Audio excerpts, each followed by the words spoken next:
Please place your right hand over your heart. We stand. Or you can stand, yes. Please place your right hand over your heart. Ready, begin. I pledge allegiance To the to the flag of the United States of America and to the republic for which it stands, one nation, under God, indivisible, with liberty and justice for all. Right. Thank you, Lou. Well, I'd like to welcome everyone here. As you can tell, we're having our meeting by Zoom, and we'll have the same format that we've had for the last couple of meetings, and that being, if you could keep your microphone muted until you're called upon, it will help the meeting go stay a little smoother, and we won't have any back talk and whatnot. So appreciate that. Those of you that would like to record the meeting, as I understand it, if you can ask to record the meeting in the chat section at the bottom of the screen, I believe you'll be granted the privilege to do so. We do have Cindy Grimes as a community volunteer here as a co-host of the meeting tonight to help keep things moving along smooth. We've got a 3-page agenda, so there's quite a bit to cover, and I'm going to do my best to keep it going smooth as can be. At this point, again, if you want to record the meeting, if you press the record icon and then request permission in the chat, then you should be given the permission to do so, and it should work smoothly. At this time, we do have the agency reports. I don't know who all's here, but I'm going to start off with the first one, which is Los Angeles County Sheriff, Resident Deputy Martinez, if you're here. Don, it doesn't appear that he's shown up yet. All right, that's fine. Then we'll move right on to the California Highway Patrol, Officer Glauser, if you're with us tonight. No, not yet. Okay. He has been keeping us alerted as to the closures on I-5 and whatnot, which is it's great that we're kept in the loop. The next up, we do have Los Angeles County Fire Department Community Service Representative Maria Grycan. Maria, are you with us here tonight? I am here. All right. Okay, for the month of October, good evening, everybody. Good evening. For the month of October, for Agua Dulce, there were 41 total responses. We had 2 fires. Both of them were vehicle fires, both of them on the 14 freeway.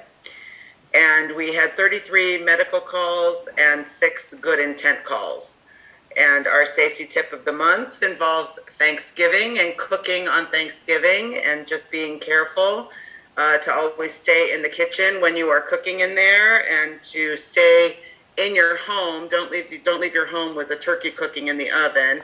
And if you are someone who likes to deep fry your turkey, please just make sure that it is completely thawed before you start that, and cook it outside. Don't deep fry a turkey indoors. And keep it outside, away from anything that can burn, including vehicles. And whether you're in the kitchen or you're outdoors deep frying your turkey, make sure you have a fire extinguisher handy. Thanksgiving is the one day of the year where we have a lot of fires involving cooking. So just want everybody to be careful. Right. Perfect. Okay. All right. So does anybody have any questions for Maria? Doesn't sound like it.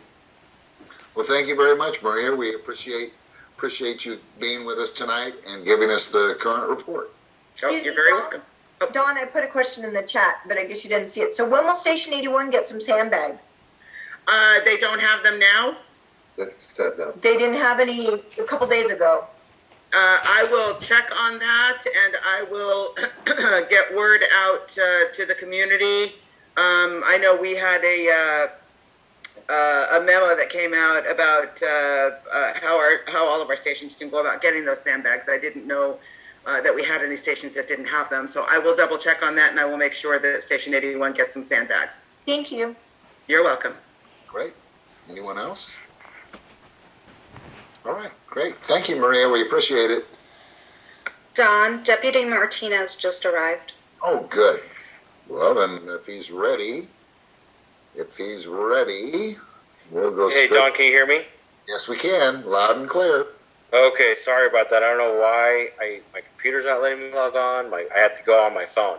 Okay. So Clear. No a problem. little technical error. So even us millennials can't operate computers sometimes. You're excused.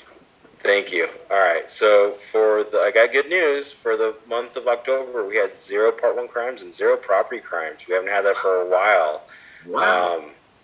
We had 115 calls for service, so we did go out to a lot of calls out there. But that brings our crime rate down to a 29% reduction year over year from previous October. Okay. Wonderful. That's great. Anything else to report? Nope, that's pretty much about it. Great. Does anybody have any questions or comments for Officer Martinez? If not, I would sure like to thank you for being here tonight and giving us that great report. Yep, I'll stay on if you guys have any questions. Super. Appreciate that. Do we have Highway Patrol show up yet? Doesn't look like it. Okay. So we're going to go to the old trustworthy Acton Agua Dulce librarian Jim Wall. See if we can get his report tonight. Good evening. How are you guys doing? Hey, good. How about you, Jim? Doing well. Good. All right. So we got some programs coming up as always. They're all on the website. Just lacountylibrary.org and click on events. You can get all of the in-person and virtual ones. Next one, good one we got coming up. We've got a lot of good ones. But good one that is coming up is November 17th, 3:30 p.m. The kids can come in and create aprons. It's right before Thanksgiving. It's a great time to get them that apron so they can come help you cook, not deep frying the turkey though. Right. Yeah, you don't want them doing that. So all that stuff is there. Want to let you guys know that we do have a few holidays coming up. We'll be closed this Friday for the holiday.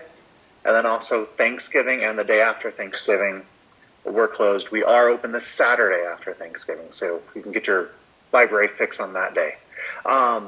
And then last thing I'll just mention, I still have a plethora of the rapid COVID tests. If anyone ever needs them, swing by. My staff will be happy to give you what you need for those.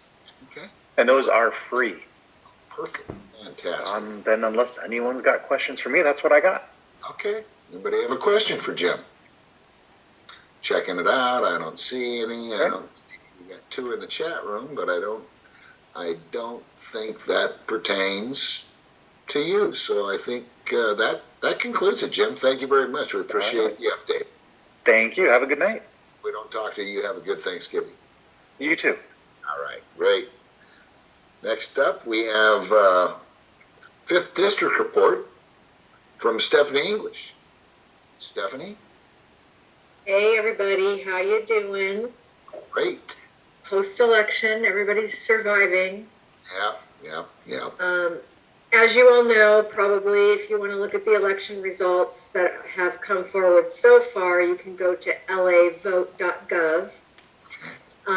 They are going to do their next update. The Registrar Recorder's Office will provide their next update in the numbers Friday. And we're getting lots of questions about that. The reason that they're not going to update what's been counted, what they're counting right now, is there's still mail-in ballots coming in or drop-off ballots coming in, and those have to be verified. Signatures have to be verified. Anything that has a postmark of midnight, the 8th, can come in up to 7 days from now.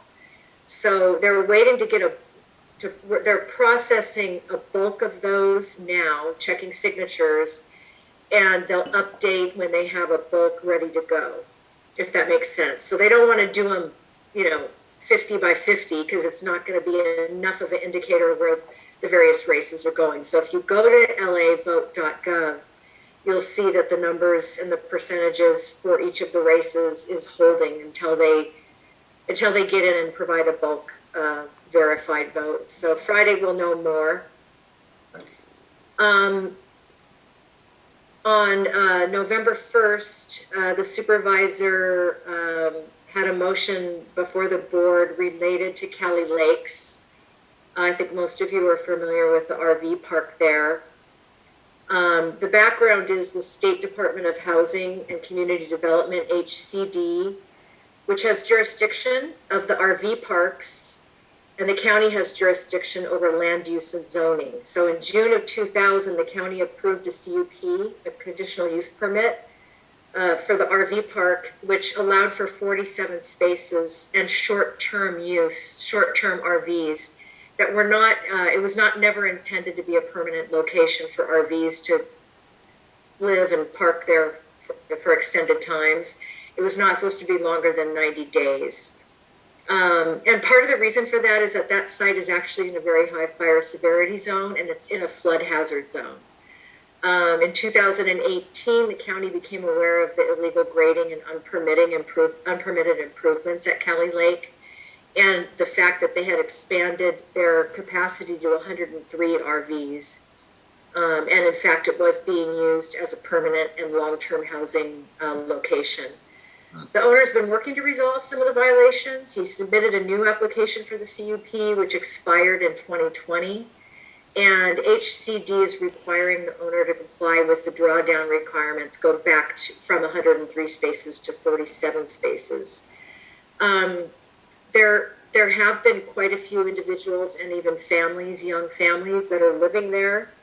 And many of them are in older RVs, and they've kind of made it a little community there. So the supervisor's concerned during this effort to draw down that we don't inadvertently end up displacing people and families. So she had a motion that was approved by the board for the various departments, DPW, DRP, fire, and others, to report back and review the CUP application and provide a summary for the use of a long-term living option there.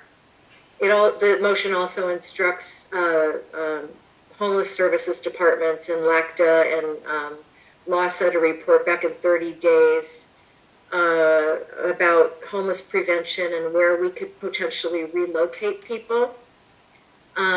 She's also sending a 5-signature letter to Governor Newsom and to HCD to request the state establish a drawdown timeline and extend the drawdown timeline, because I think they were originally required to draw down to 47 RVs by the end of the year, which is one, bad timing and very hard to do when folks don't know where to move their RVs. So we're watching that very closely. In fact, a team of county departments, along with myself and some of our staff at the 5th District, will be out there tomorrow to try to do some intake on residents that might be willing to move without being told to move, get some information about what their special needs might be. Do they have kids in school? Are they handicapped? Are they veterans? And start working on trying to find some solutions. Let's see.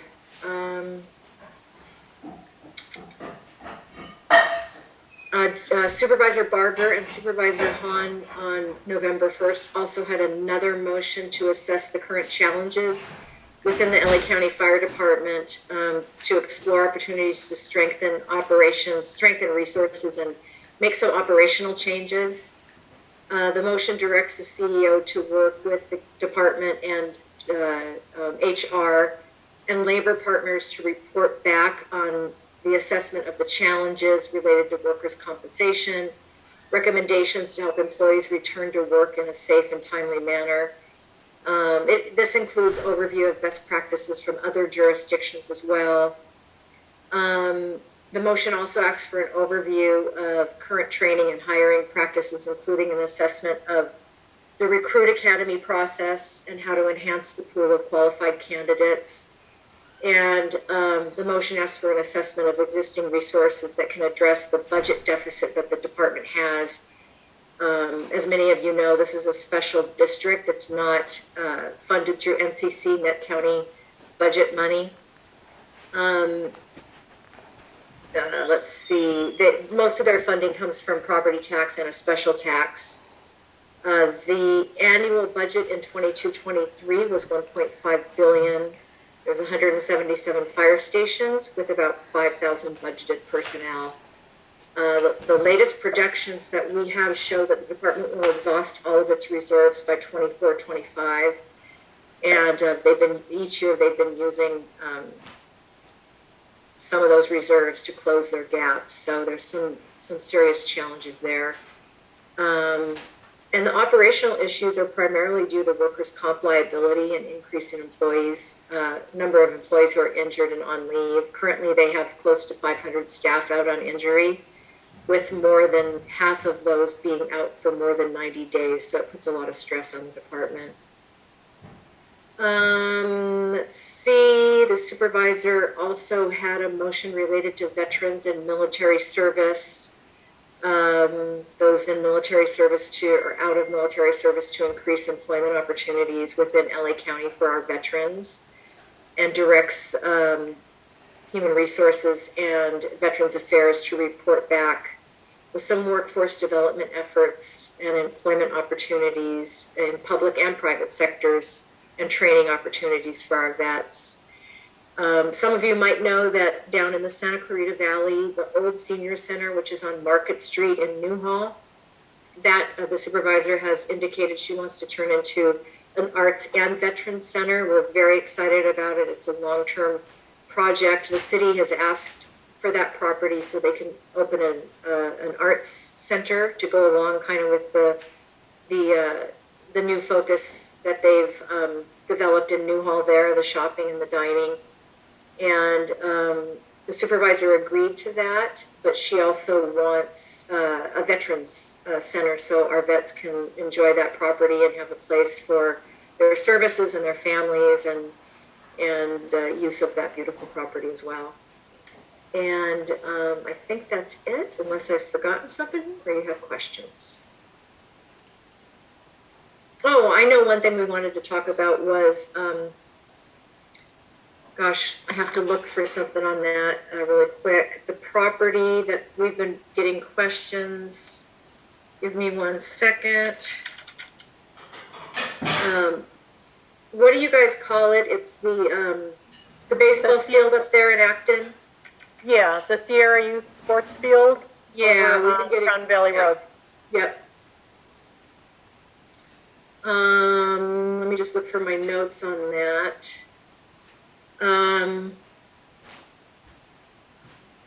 Okay, yeah, at this people have been inquiring about whether that property, the former rehabilitation facility, it's actually in Acton, but I know Agua Dulce families use that sports field quite a bit. They've been asking if that property is for sale, and there is no pending sale of that facility right now.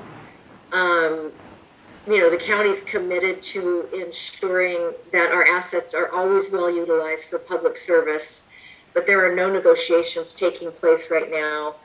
The supervisor is very well aware of the sports field, and for almost 20 years, the fields have been an anchor for our kids up there and families and community members. And you know, she has provided, or previous administration in the 5th District has provided funding to maintain those fields, and she's very committed to preserving the use and accessibility. So I think we're in good hands right now, and if something were to change, we would certainly let you know.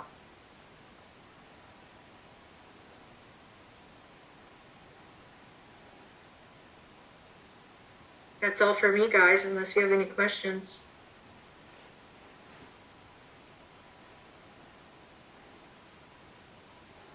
Sounds good, Stephanie. Would it be helpful for us to write a letter to the supervisor showing our support of keeping those fields open? Sure. I think that's a good idea. Yeah. Okay. He'll be back on. Open you up. Excellent, thanks.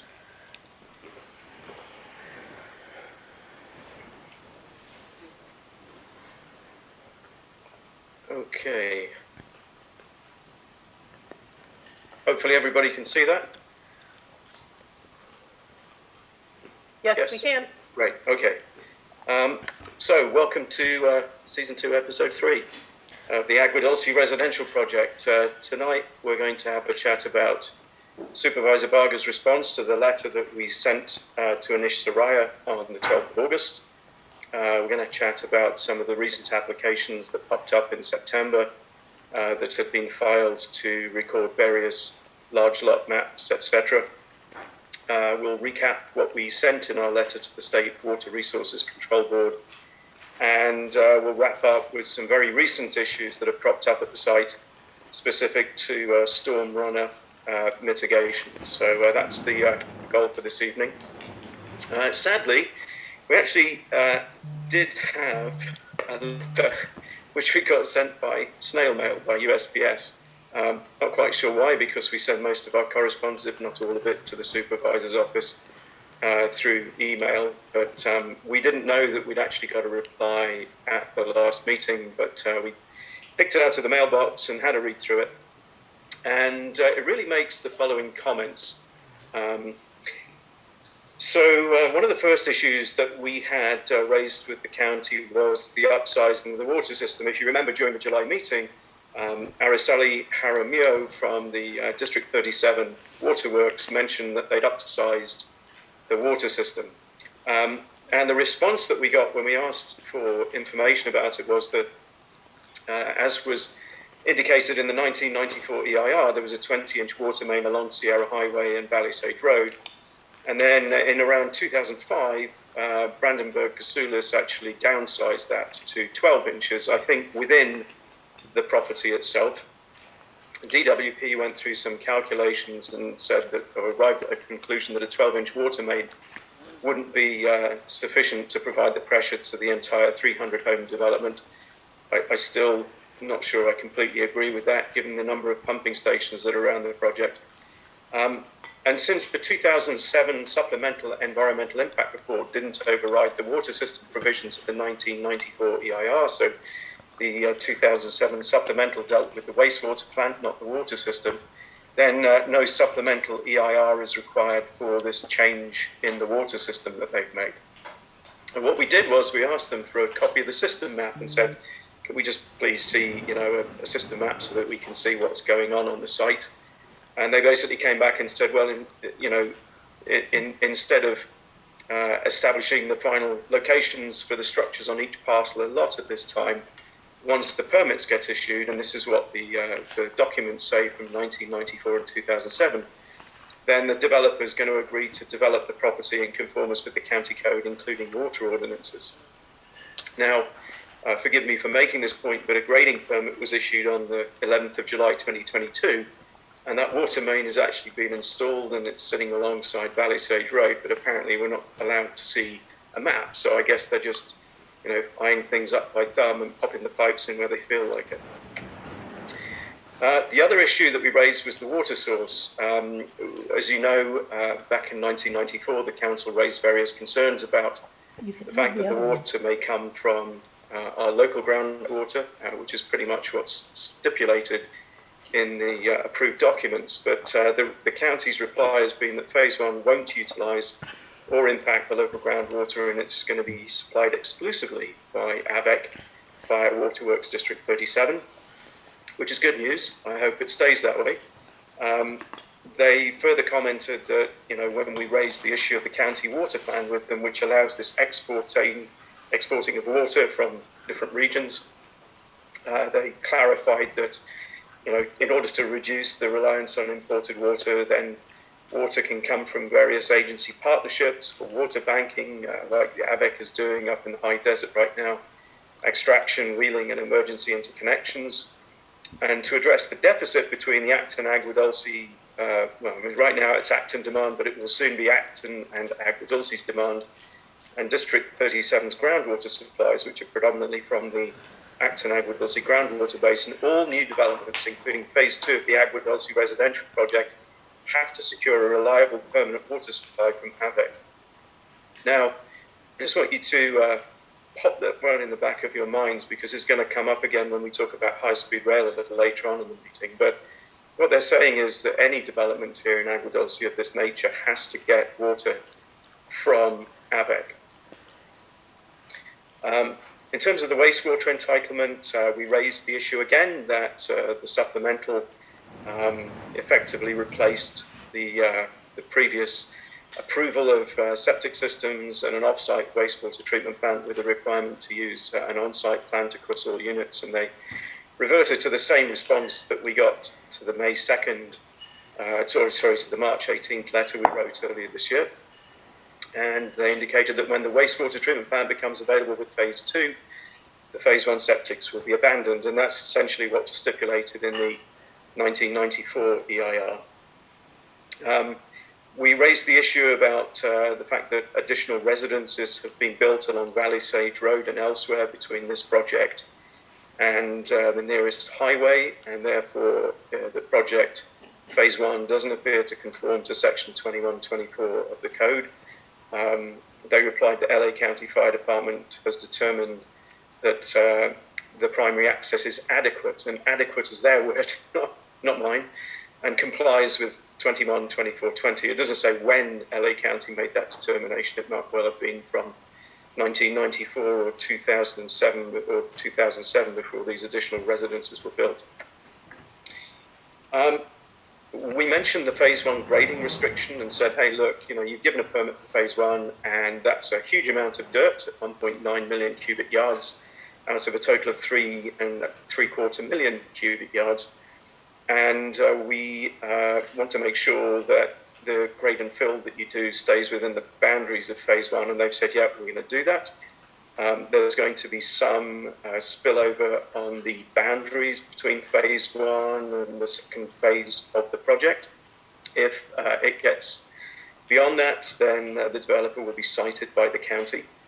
And there's no plans currently to authorize any grading on phase 2 before any of those maps on phase 2 are recorded.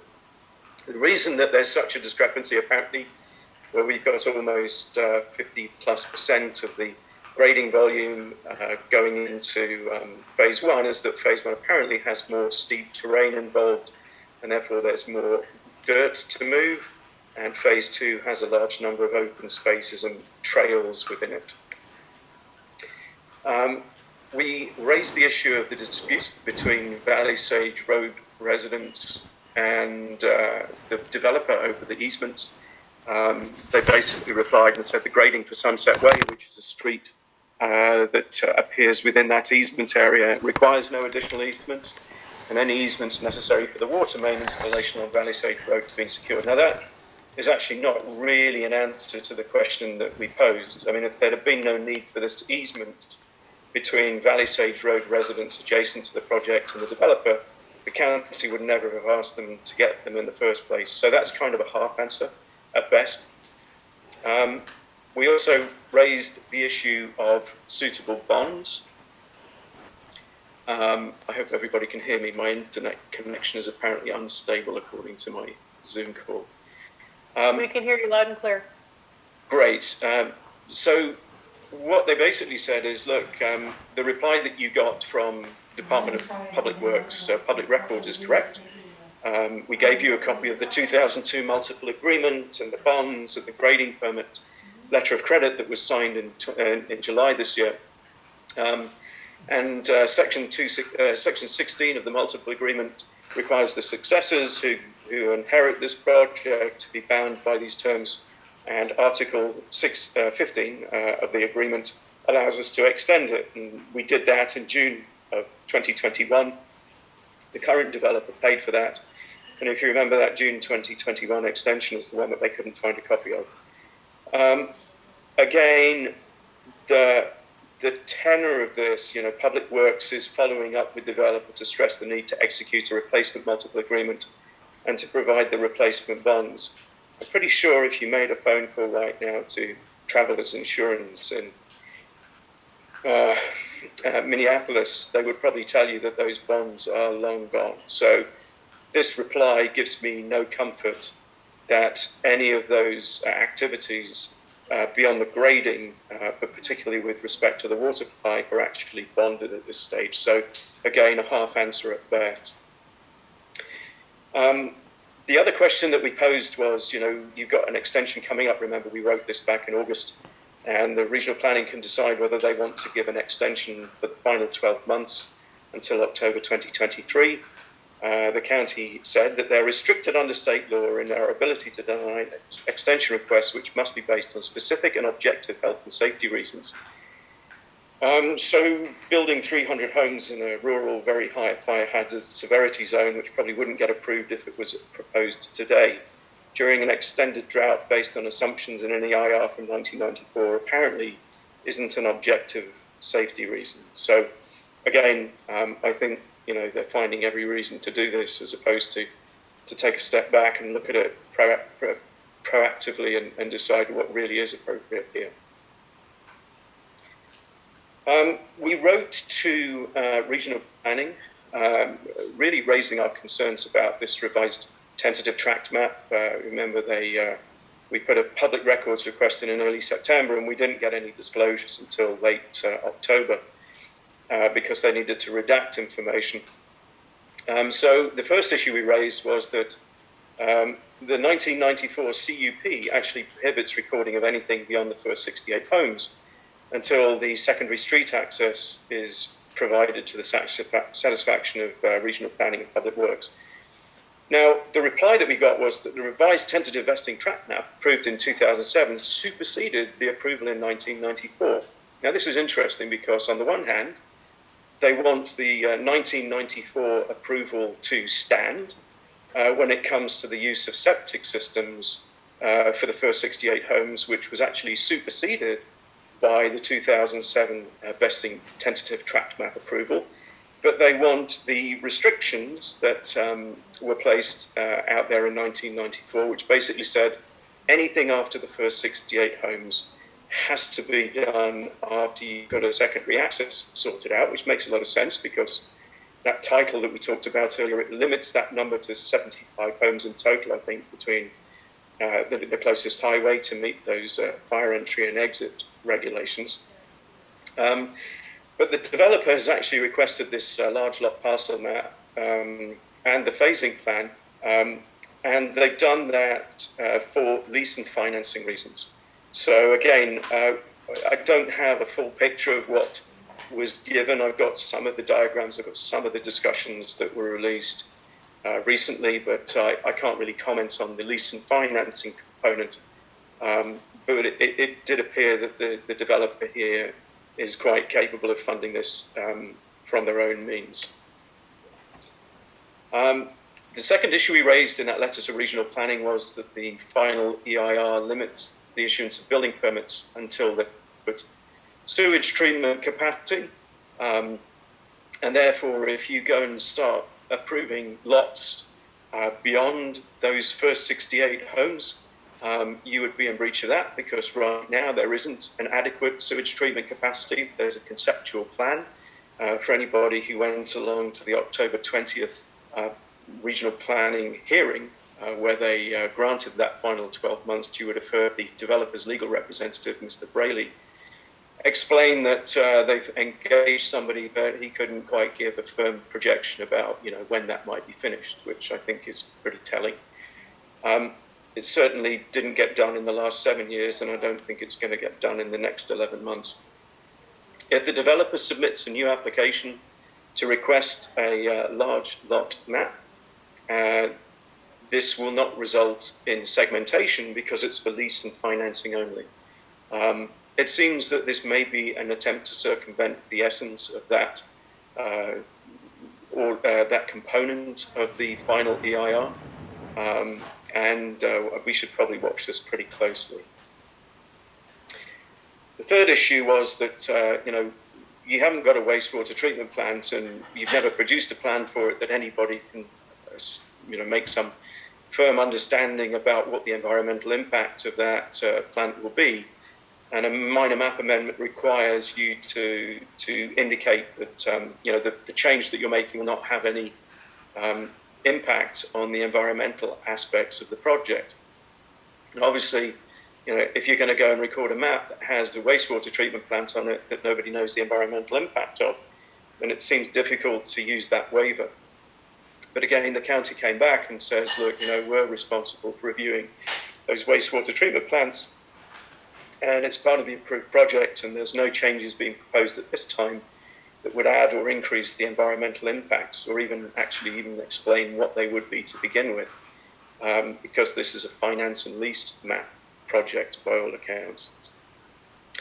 So at the end of our letter, we asked that, we would respectfully oppose that large lot map recording, and the county came back and said, look, we did review this MMA application, and we've asked the developer to file a revision, and the revision seems to be orientated around the need to record the open space lots as the next stage of the project. I think the county seems to be keen to do that. So right now that map amendment has been declined by the county, and the developer has gone back to the drawing board. I'm hoping that we'll see when it pops back up again on our planning radar, and we'll be able to review what's been suggested and comment appropriately. For those of you who are interested, this is the revised phase map. It was originally 12 phases. That little blue section towards the bottom right is the one which is phases 1, 2, and 3, recorded back in 2002. And then you have 8 additional phases. So the original project, I think, was in 12 phases. This revised one is in 11. And it looks like there will be a revision to this map based on what the county's requested of the developer, because of the need to identify in the table the amount of open space in each phase and the number of dwellings as explained here on this particular slide. We also wrote to the Regional Water Quality Control Board about their financial assurance. If you remember, they had written to us and said, hey, we're going to accept that letter of credit from Cyprus via the Swiss bank account that LA County Department of Public Works has got. And we pointed out that, the Regional Water Quality Control Board is not a named beneficiary on that letter of credit. It's the Department of Public Works. The letter of credit is conditioned around the grading permit and not LA Regional Water Quality Control Board's 2022-066 order. We pointed out, as if they probably needed it, that the Regional Water Quality Control Board is part of the State Water Board and not part of LA County government. So you can't really umbrella those two separate entities together. And because of the above, we don't believe that the assurance actually meets the requirements of that Section 13J that we put into that final order. And I would suspect, I think as we opined last month, that we'll get to November 30th and we'll find that the State Water Board has done nothing, and we'll try and vacate those grievances. The catalyst to that will be a lawsuit over what the State Water Board did back in February this year.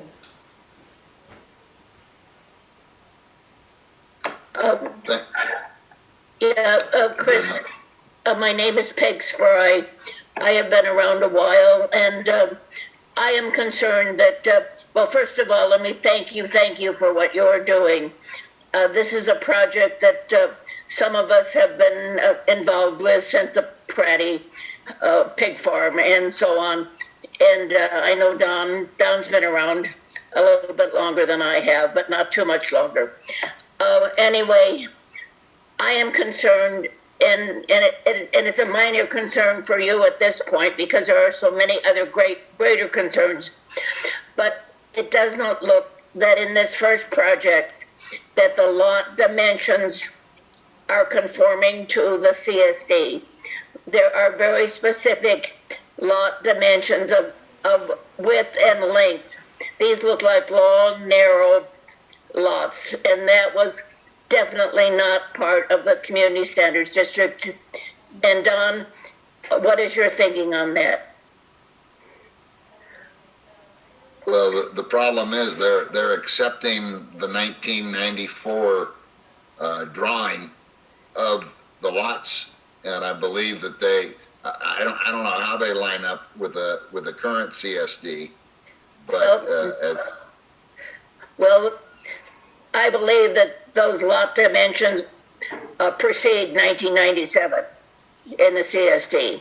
So I think if I can clarify, I think the original CSD from, I think it was the mid-80s, Yes. was 2 acre lots, and it didn't specify whether it was gross or net.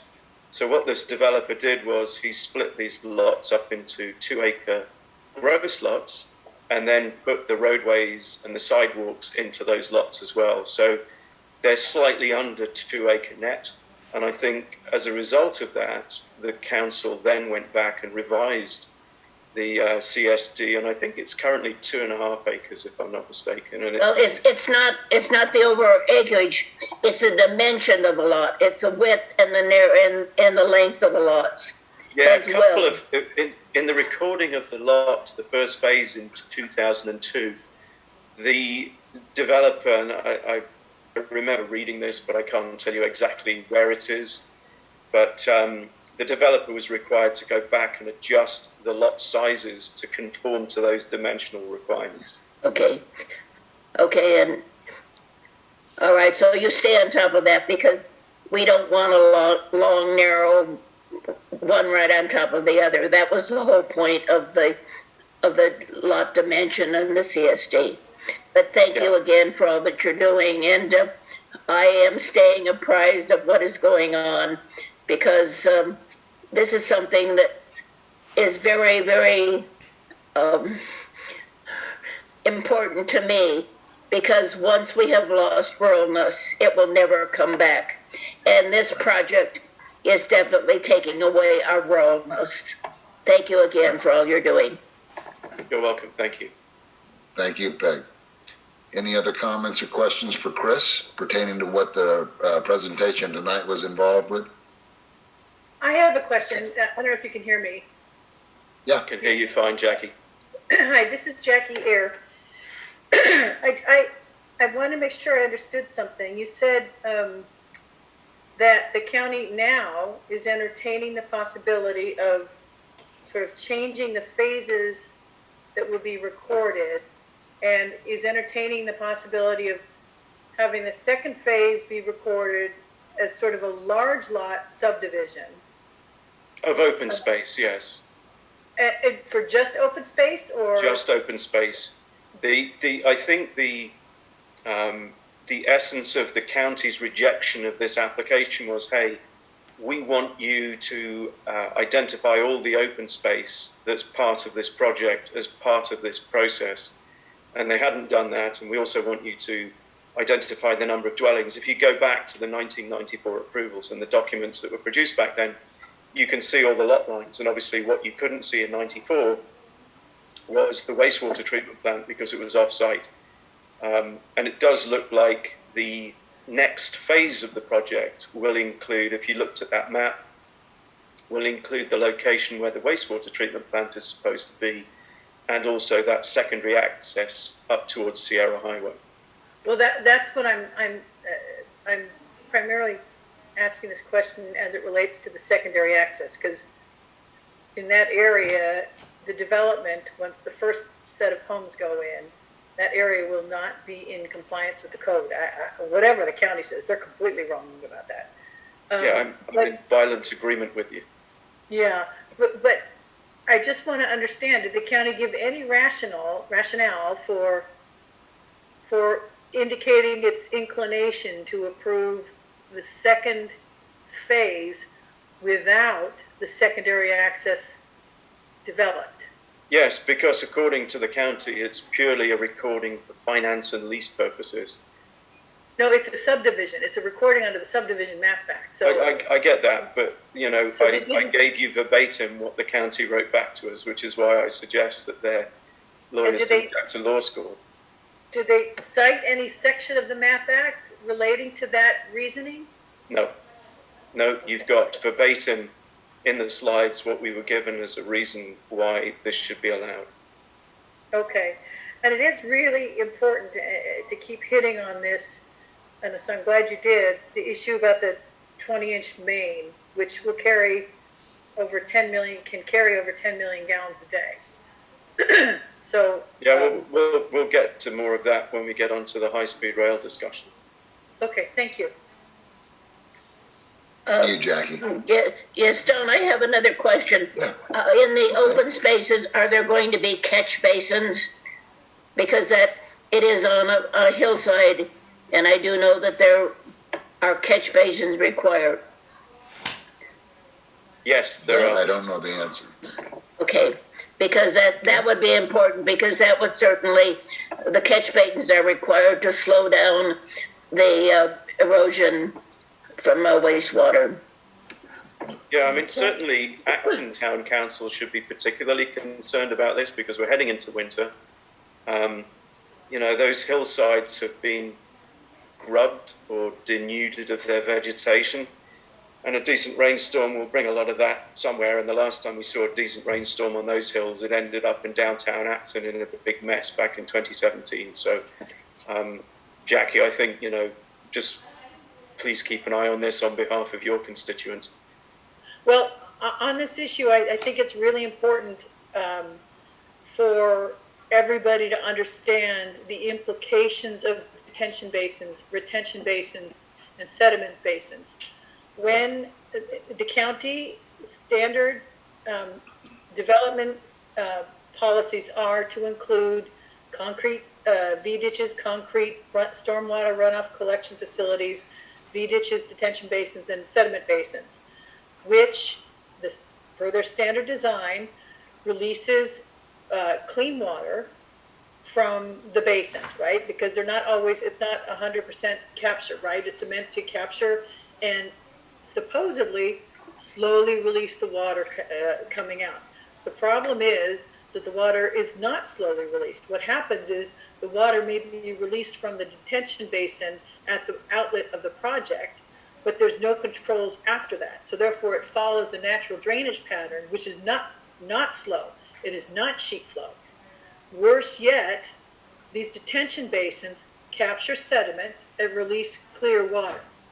When that happens, the clear water exits the detention basin, runs across the property that's downstream, picks up sediment, because clean water is never happy. Water likes to be, when it's flowing over ground, it likes to be dirty. It does not like to stay clean. It's called, in engineering parlance, you call it two-phase flow. And what happens is when you put clean water across natural landscape, the clean water picks up the sediment, a lot of sediment, until it reaches what's called an equilibrium point. And then it just stays with that same amount of sediment as it flows down to its final resting place.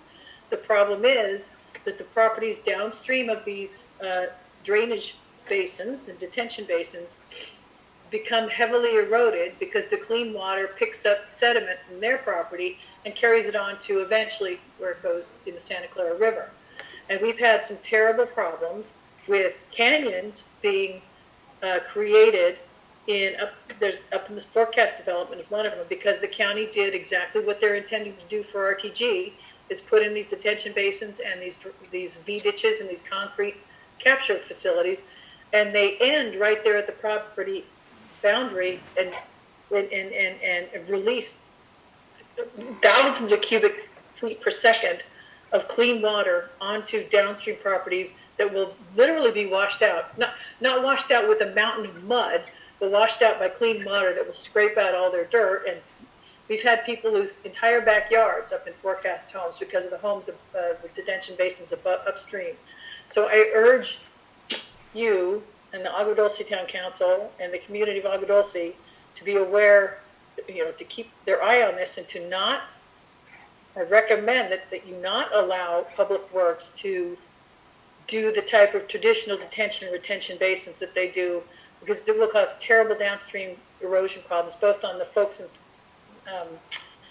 Valley Sage and also on the other backsides of the project too.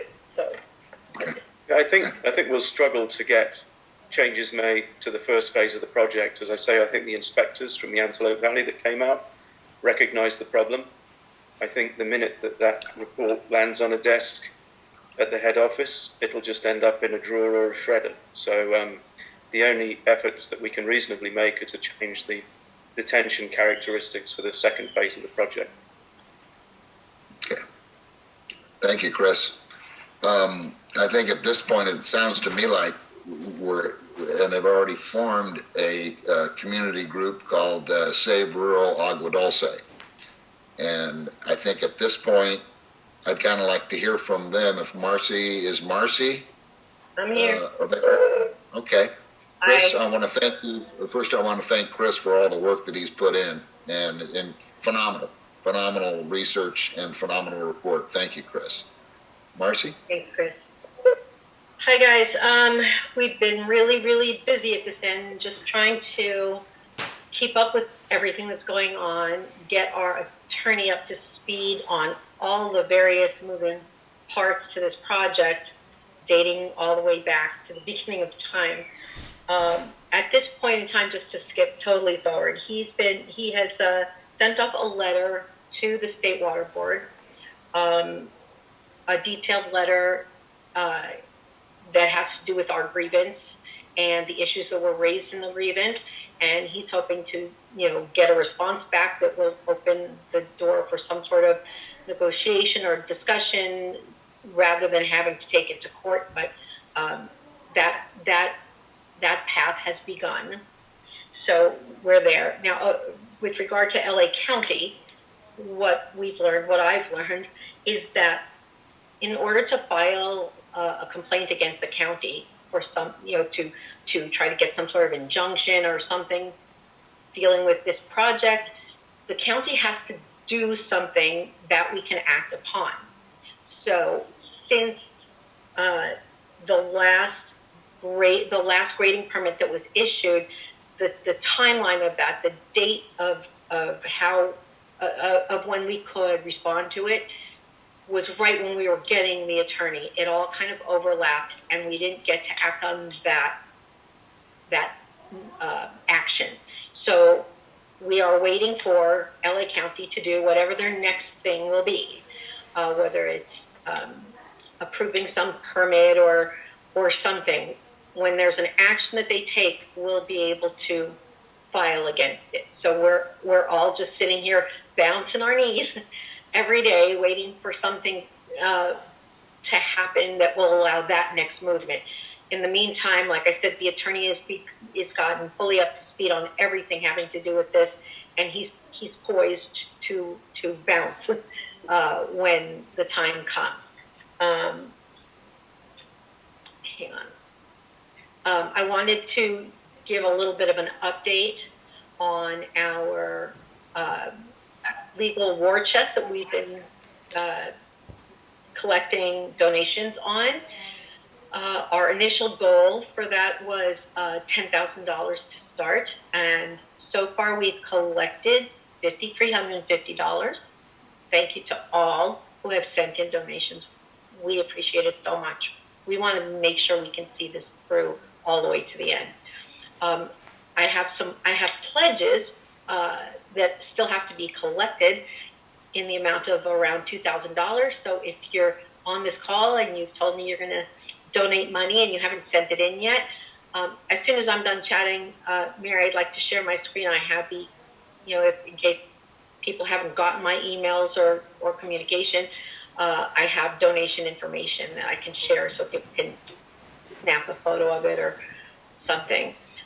So we're still $2,650 away from our initial goal, but we continue to work at spreading the word around the community in various ways. As a matter of fact, I just had a communication yesterday or earlier today. I don't know, the days are all smashing together right now. But the Agua Dulce Women's Club has graciously allowed us to have a table at their gift boutique on Saturday, November 19th from 10 to 4. I will be looking for volunteers to help man that table. So you can contact me in all of the ways I've mentioned before. I'll put up some contact information as well when I share my screen. Let's see what else.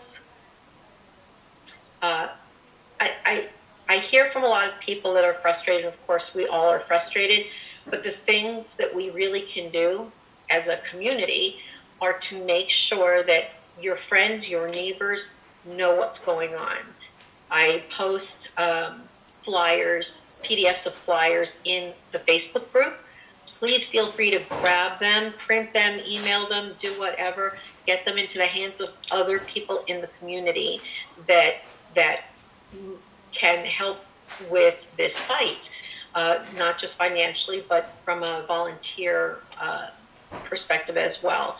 The more people that know what's going on, the more people will be at these meetings, the more people who will participate in other activities that may come up or hearings or whatever. And it's just so vitally important that people here know what on earth is going on. So I'm going to share, if I can, Mary, I'll share my screen right now, just with that info.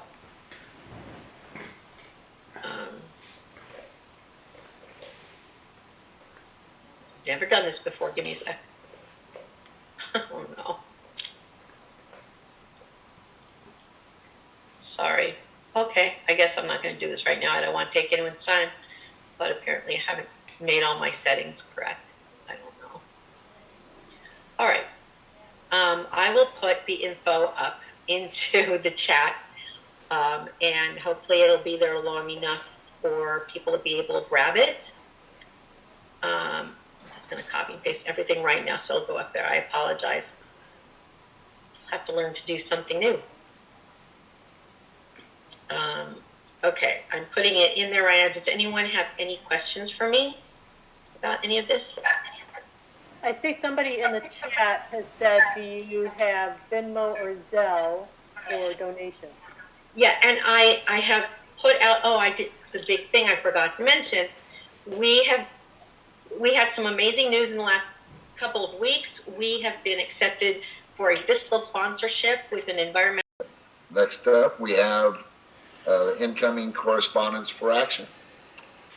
We have the notice of availability, Palmdale to Burbank project section draft environmental impact report, environmental statement, the DEI for the California Speed Rail project. Meet high-speed rail SoCal.org for an if you want to go to the interactive map, which actually shows you the different routes, and you can actually pick out your property and just see how you're going to be affected by either the rail itself, or we're finding out the power feeding to the rail, and we're also finding out the water supply for the construction of the tunneling. So there's quite a bit of concern. When you go on their website, you'll see where they have these blotches of land that are colored for being affected, and it's affecting a whole lot more than just the little section that the rail is going to go through. It's pretty much in Agua Dulce anyways, from Escondido and Agua Dulce Canyon all the way down to the other side of the freeway. So it's worth everybody taking a look at it. You can write individual comments. Does anybody have a report here from, let's see. Yeah, Pamela. Yeah, I have a report. Okay. Chris, I'm going to turn it over to you unless we have a question here from Pamela. Or is that? Yes, Pamela? I'm sorry. This is Pam. Yes, that high-speed rail is showing that it's actually running across my property underground, and it's showing as an easement, underground easement. I don't know what that means exactly. Does that mean that they're going to take our land away from us? Well, does someone want to comment on that? I don't know what that means. Does anybody know? Because I don't know what that means. It shows it's running across the back of my property right next to my barn, and it shows underground easement, and I don't know what that means. Well, there's an easement. Yeah, you'll probably have a tunnel or two tunnels side by side running about 80 to 100 feet beneath your property. So at some point, should this project ever get constructed, they'll run a tunnel boring machine from Agua Dulce towards Acton and then Acton towards Palmdale, and those tunnels will come beneath your property. So at a depth of between 80 and 100 feet. Unless you live on. Is that an eminent domain issue? Jackie? Because how will that affect our wells? Well, that's the question. That's the key issue. So, and if most residents have wells that are much deeper than that, and the right of way itself is the tunnels will be a total of they're saying about 100 feet, the separation of the two tunnels, the twin. And Agriculture. Now, if they're going to do the and/or, they will start using some of that 300 million gallons of water out of the local groundwater basin. That's, and going back to the question that we discussed earlier when we were talking about the Agua Dulce residential project, the county's been pretty clear that any new development needs to come exclusively from ABEC and not from the local groundwater. But what the draft environmental impact report doesn't do is it doesn't acknowledge some of the very clear issues that are outlined in the general plan. Goal number 6 says that you have to protect usable local groundwater resources when the majority of people rely on local groundwater for their drinking supplies, which everybody, or the majority of people in Acton and Agua Dulce do. So, you can't go piercing the water table and drying up people's private water wells. And policy 5.6 says that you've got to minimize water pollution. You can't have these boring machines sucking all this water in, creating non-potable recycled water and then putting it back in the groundwater table and messing up the groundwater channels and wells and contaminating the water supply in the process. So, using local groundwater resources, which is recognized in the environmental impact report, is completely outside of the goals of the general plan. And the California Highest Rail actually goes a step further. And when they talk about wastewater coming from the tunnel boring machines, they conflate it with stormwater runoff. So wastewater and stormwater are completely separate in the way that they need to be treated as a byproduct of this particular project. The next issue they've raised is the electrical infrastructure. And as we all know, we're in a very high fire hazard severity zone here, and the general plan requires new utilities to be undergrounded. So we don't have this issue of the wind blowing and running into the problem of having our power go out. But the high-speed rail environmental impact reports only commit to undergrounding utilities that they relocate and not the ones that they will have to construct from new. So new construction of above-ground electrical utilities in a high fire hazard zone is a huge risk to our communities because the type of energy that's required to run a tunnel boring machine and an electrified railway is significant compared to what needs to be distributed to keep your 110-volt light bulb on in a home. So these power outage events will leave not just the communities, but the high-speed rail susceptible to prolonged power outages potentially. And the draft report makes no indication as to whether the local electrical substations are actually even sufficient to meet the projected construction and operational electrical loads. Including during flex alerts, we're all told to save power during the summer from 4 till 9 p.m. each day. What are the people who are working on this project going to do? Shut the tunnel boring machines down? Are they going to reduce the load? It's not clear from the draft environmental report. The other issue that the Acton Town Council have raised is the availability of municipal water. You go to page 3618, it says that the water supply estimates are compared to water supply forecasts from the urban water management plans. However, no urban water management plan has ever been prepared for Acton and Agua Dulce.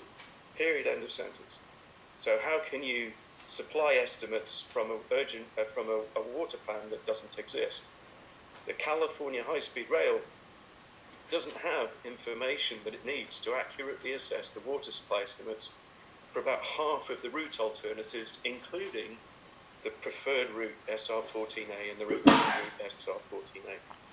Table 3610 states that the average Antelope Valley East Kern Water Agency service is for 47.6 million gallons a day and about 56,500 acre-feet per year from the State Water Project. So that's what the DIR says that ABEC is getting that much water from the state water project. And in fact, when you look at AVEC's data, AVEC has only received 7.2 thousand feet per year, which is about 5% of the allocation that the draft environmental impact report says they're actually using. So table 3621 says that AVEC receives 46,750 acre feet a year in a single dry year. Confusingly, when you get to a multiple dry year, they actually get more water, which doesn't really make any sense given that the state water project cuts everybody back in multiple dry years rather than giving them more water. But there's just no sense to some of the statements that are made about the actual allocations that AVEC is getting from the state water project to support the assumptions that are in this environmental impact report. The next area of discussion is District 37's water supply. This is right now in Acton. Once that water line comes into Agua Dulce, it'll include Agua Dulce as well for the Agua Dulce residential project, plus whatever other projects get built in the future and are supplied by AVEC water. Page 3630 states that the LA County District 37 is supplied by the Metropolitan Water District, and it's an area of 473 square miles and has an annual average water demand of 659,000 acre feet. The reality is that Waterworks District 37 obtains its water from AVEC and from local wells in the Acton Agua Dulce groundwater basin. And it currently serves an area that's less than 50 square miles and has an annual water demand of about 2,000 acre feet. So again, the water demand that is spelled out in this DEIR is massively overstated.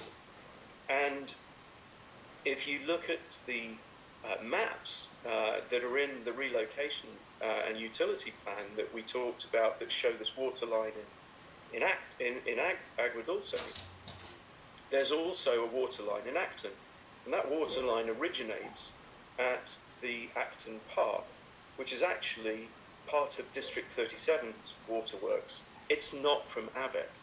So quite how you can get from AVEC to District 37 when you're putting the straw into District 37's supply, which doesn't commingle at that point with the AVEC supply, is beyond me. They would need a water line coming from AVEC's line, which is to the north of the 14 freeway, running along Sierra Highway.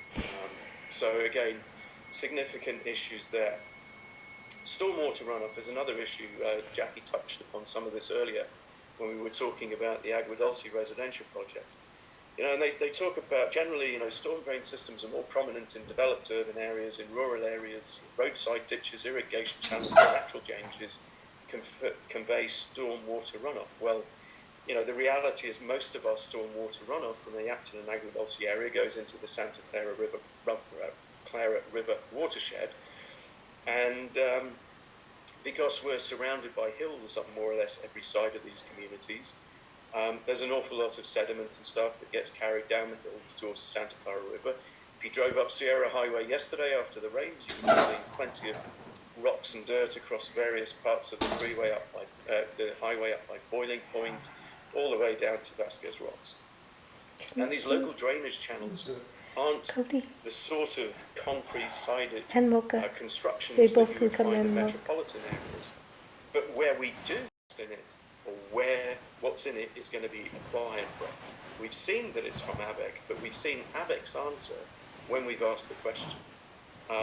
And then similarly, I think that to avoid duplication, subject to Acton Town Council's agreement, we might want to attach Acton Agua Dulce Town Council to the letter that's going from Acton Town Council, because you know we do share these common issues and resources, and I think it's probably the most efficient way to get these comments in behalf of the communities by that December 1st deadline.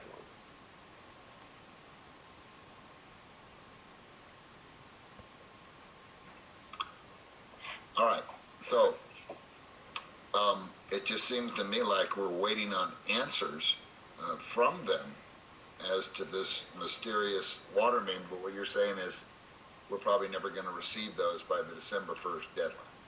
No. Period. No, and we have to we have to point out that their documentation is deficient so that they, in the response to public comments, have the opportunity to explain where it comes from.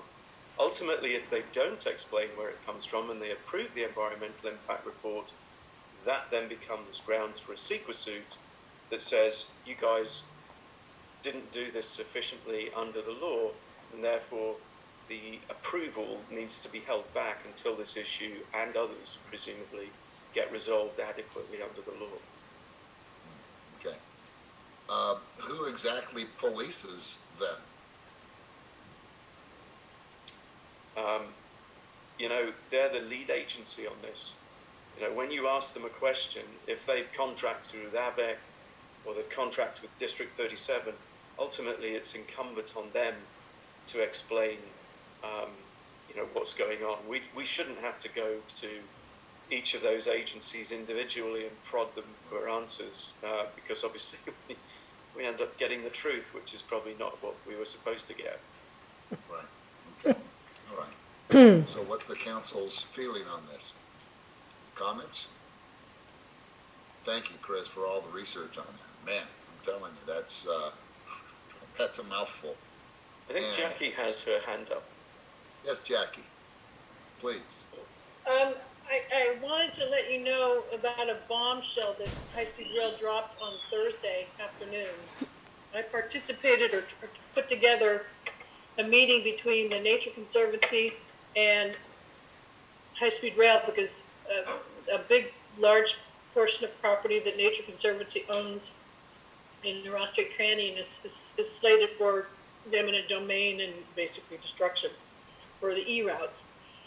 And at that meeting, the head environmental person for High Speed Rail up from Northern California made the shocking announcement that they will not be using AVEC water to construct any of the tunnels, that they will be using groundwater. Wow. And so I have to apologize to you. I had surgery done last week, so I'm a little bit limited, but I spent as much time as I could yesterday and today revising that section, those comment letters that I sent to you last week or a week and a half ago, whatever it was, because of these huge changes. I will, my goal was to get them done today. They're not done. So I think they will be done by tomorrow. So I will forward you the revised comments on the utility section, because we point out that, you know, if you're just going to use groundwater, I included a calculation of Acton groundwater recharge data that I have. I don't know anything about Agua Dulce Basin recharge rates, but we have a report, it's called the Slade report, that looks at Acton. And, you know, at the rates that they want to extract water, they will basically dry the entire basin up because of all the existing demands. So the new comments have that calculations in there. And he said, it was shocking to me, and I'm going to ask Agua Dulce Town Council to consider this.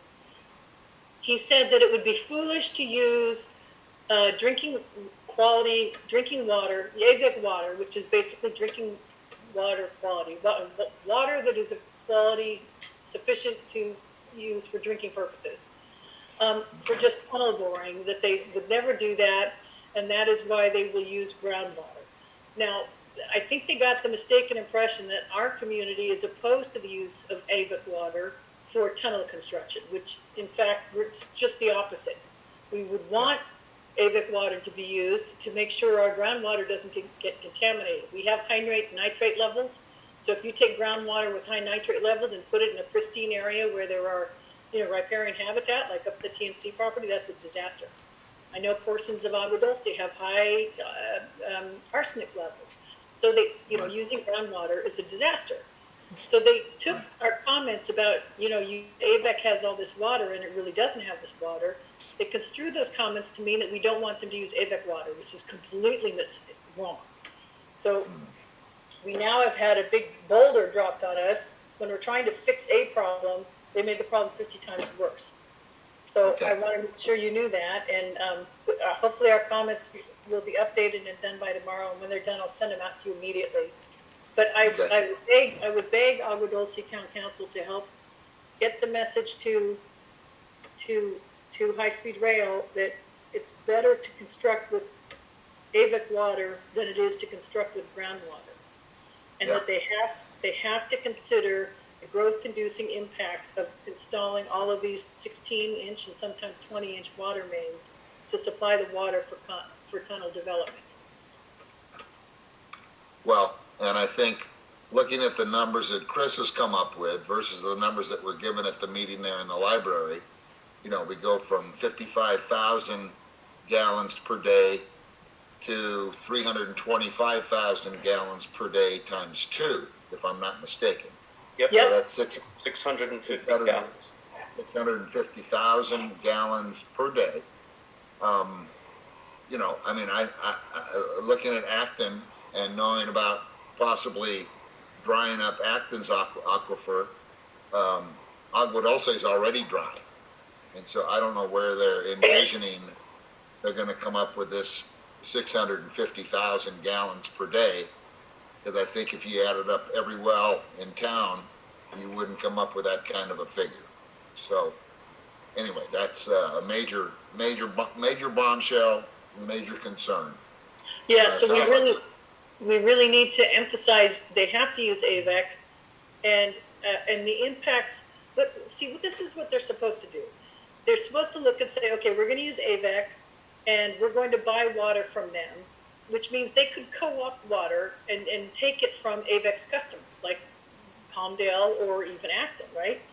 That will have impacts. That will have impacts on AVEC's customers. If high-speed rail uses their statutory powers to order AVEC to sell half their water to them and not their customers.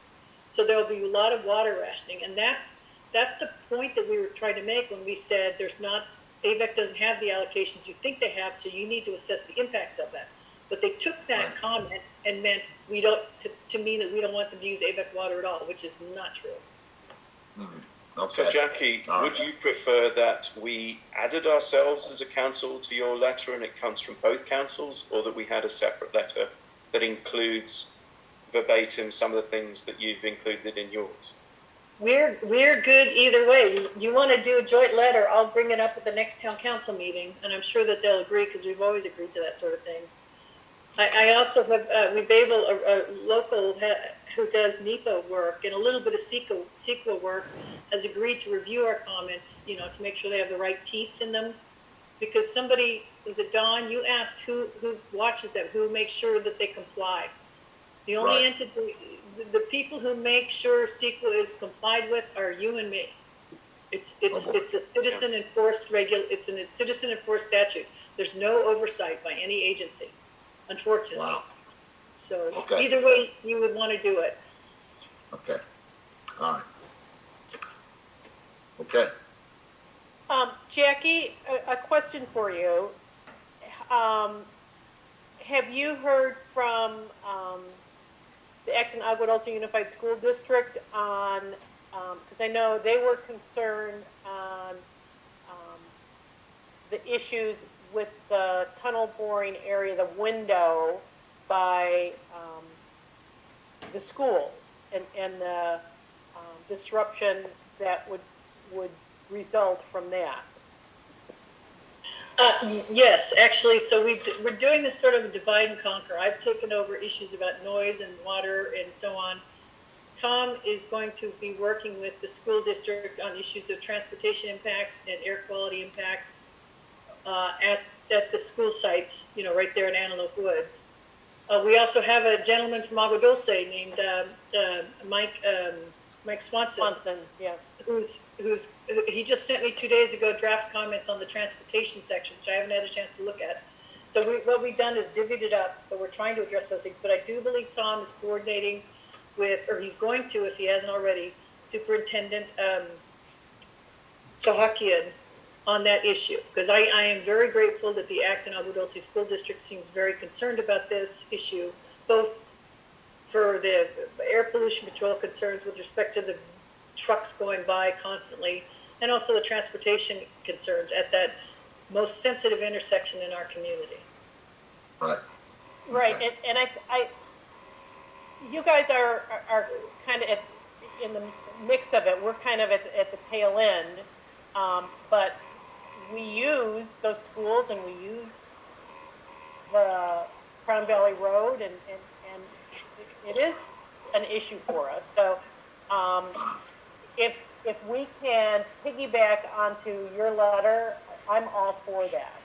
And the same thing, if the school district writes a letter, I want to be supportive of what the school district says, because those are the ones, those areas are affected, and it is a problem for the residents of Agua Dulce also. So if we can piggyback on that, I am all for adding their support to it.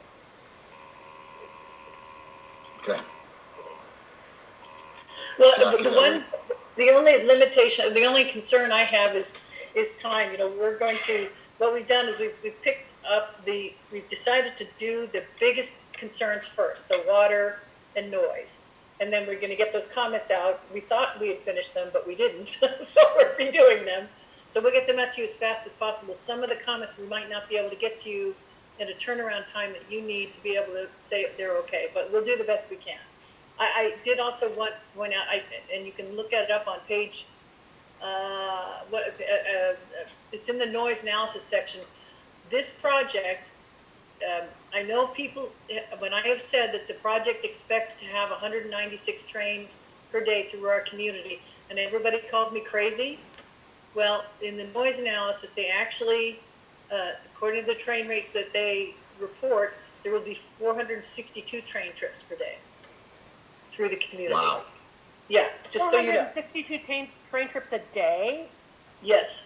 So it's on page, if you look at page 3.4-23, it states there will be 189 trains per day in each direction during daytime hours, 28 trains per day in each direction during nighttime hours, that's between midnight and 7, and 14 additional trains in each direction during peak hours. And peak hours there's 6 hours of peak hours. When you add all that up, when you say it's each direction, that's round trip. That's a lot of that's a train every couple of minutes. So just so you know, and it throughout the day and the night. Everything they told us before about won't be running at night was a complete lie. Wow. Okay. All right. I see Marcy has her hand up there. Marcy? So Chris, just for this isn't aggravating enough, can you just remind us all of the apparent connection between the high-speed rail project and the upsized water pipe for the RTG project? Well, given what Jackie has just said, there may not be one. What we were told in these meetings all the way up until, I guess, this week, we sourced from AVEC. And in fact, even at the high school meeting that happened 3 or 4 weeks ago, they had a meeting scheduled with AVEC to discuss where the water was coming from. And it's quite possible that what's happened at that meeting is they were told, you ain't getting any. So they've had to come up with plan B, which is to use the local groundwater. But the local groundwater can't supply 300 million gallons of water for this ridiculousness. It's just an absurdity. In answer to a question that Pam has put into the comments, this project right now, the high-speed rail, is only funded for the next couple of years through the completion of the environmental impact report. And I would say that there seems to be a dawning, while we've been dealing with this silly residential project issue. And it'd be great to work with you guys on this. Yeah. Okay.